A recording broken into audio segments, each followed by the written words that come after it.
students, welcome to my online study channel, The Education Planet. Dear students, आज मैं आपको समकोण त्रिभुज के बारे में बताने वाला हूं।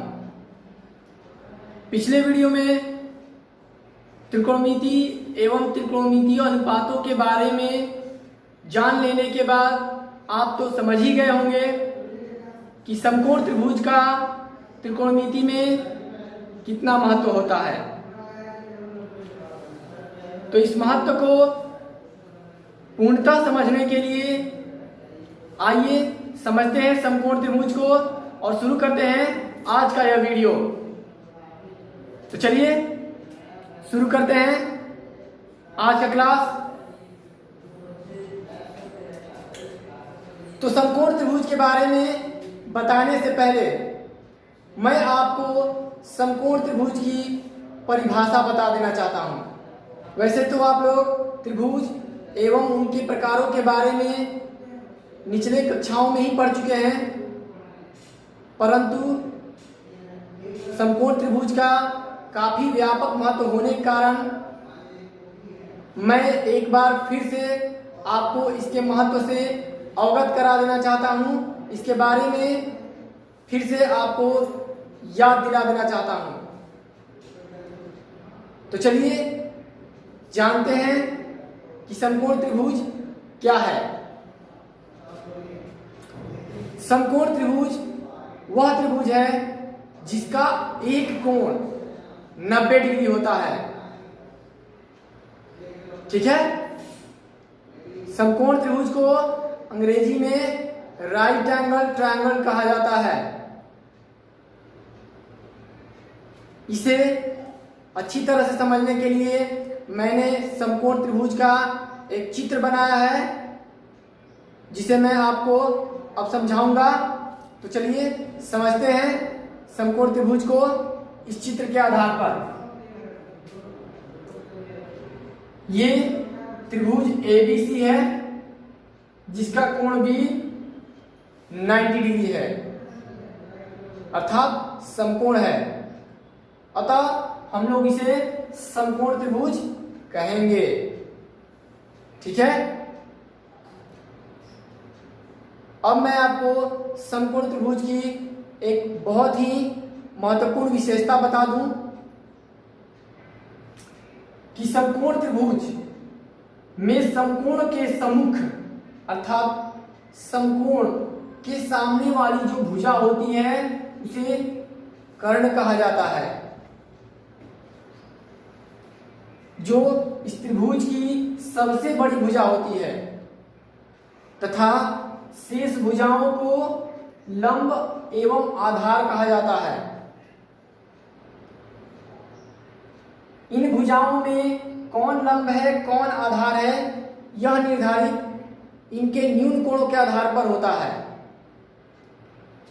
जैसे उदाहरण के लिए यदि प्रश्न में इस कोण की बात की जाए अर्थात कोण C की, तो इसका सम्मुख कोण ही लंब कहलाएगा, अर्थात AB लंब होगा और शेष भुजा आधार होगी। जबकि यदि इस कोण की बात की जाए अथवा इस कोण से प्रश्न किया जाए तो इस अवस्था में इसकी सम्मुख भुजा अर्थात BC लंब होगी और शेष भुजा आधार कहलाएगी।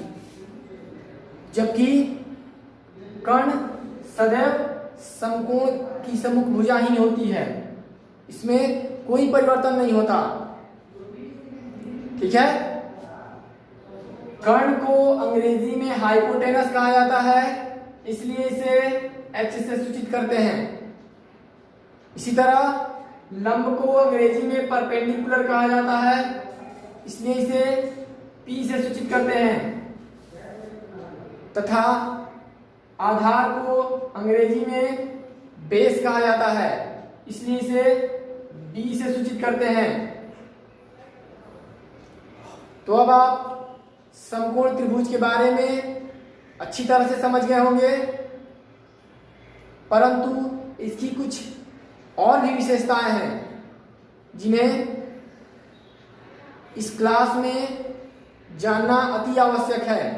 इस चैप्टर के अंतर्गत आपको बहुत ही अधिक आवश्यकता होगी इसकी विशेषताओं की।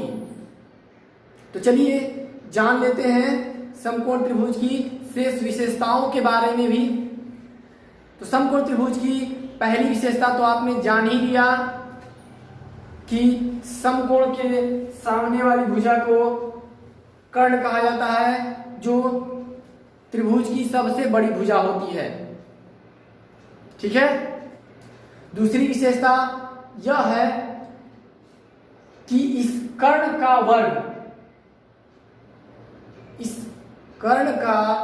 वर्ग अन्य भुजाओं अर्थात लंब एवं आधार के वर्गों के योगफल के बराबर होती है, जैसा कि मैंने यहां लिखकर दिखाया है कि कर्ण का वर्ग इसके लंब और आधार के वर्गों के योगफल के बराबर होती है। ठीक है। यह समकोण त्रिभुज की दूसरी विशेषता है और साथ ही साथ अति महत्वपूर्ण विशेषता है। यह त्रिकोणमिति में बहुत उपयोगी फॉर्मूले की तरह प्रयोग किया जाएगा, अतः आप इसे अवश्य याद कर लीजिएगा। अब मैं आपको समकोण त्रिभुज के इस गुण के बारे में एक और बात बता दूं कि इस गुण की खोज यूनानी गणितज्ञ एवं खगोलविद पाइथागोरस ने किया था, अतः इस कारण से इसे पाइथागोरस प्रमेय भी कहा जाता है, जिसे आप लोगों के चैप्टर 6 के अंतर्गत पढ़ना है और यह सिद्ध भी करना है। तो इस सर्वसमीका का प्रयोग हम लोग इस रूप में भी कर सकते हैं। यह जो है इनके संकेतों के आधार पर लिखा गया है। ठीक है। जैसे आप जानते हैं कि कर्ण को h से सूचित किया जाता है, तो कर्ण के वर्ग को h² लिखेंगे, इक्वल का चिन्ह ज्यों का त्यों। फिर लंब को p से सूचित किया जाता है, तो लंब के वर्ग को p², और इसी प्रकार आधार के वर्ग को b² लिखा जाता है। ठीक है। तो इस प्रकार आप इस सर्वसमीका के बदले इसका यूज कर सकते हैं, जो कि इसी का संक्षिप्त रूप है। अब इस सर्वसमीका को किस तरह प्रयोग करना है ये मैं आपको बता दूं कि इस सर्वसमीका के माध्यम से आप इस समकोण त्रिभुज के किसी एक भुजा के अज्ञात होने की स्थिति में दो भुजाओं का उपयोग करके आप उस अज्ञात भुजा को ज्ञात कर सकते हैं। देखते हैं कैसे। यदि आपके पास लंब और आधार दी गई हो, तो लंब का वर्ग और आधार के वर्ग को जोड़कर उसका आप वर्गमूल निकाल दे, अर्थात स्क्वायर रूट फाइंड कर ले, तो आपको h मिल जाता है, अर्थात कर्ण प्राप्त हो जाएगा। ये फॉर्मूला कैसे आते हैं कि किसी संख्या यदि वर्ग में होता है तो उस वर्ग को दूसरी तरफ ले जाने से स्क्वायर रूट आ जाता है। तो इसी प्रकार यदि h के स्क्वायर को दूसरी तरफ ले जाया गया तो स्क्वायर रूट आ गया, और इस प्रकार यह सर्वसमीका अपने सबसे सरल रूप में आ गई।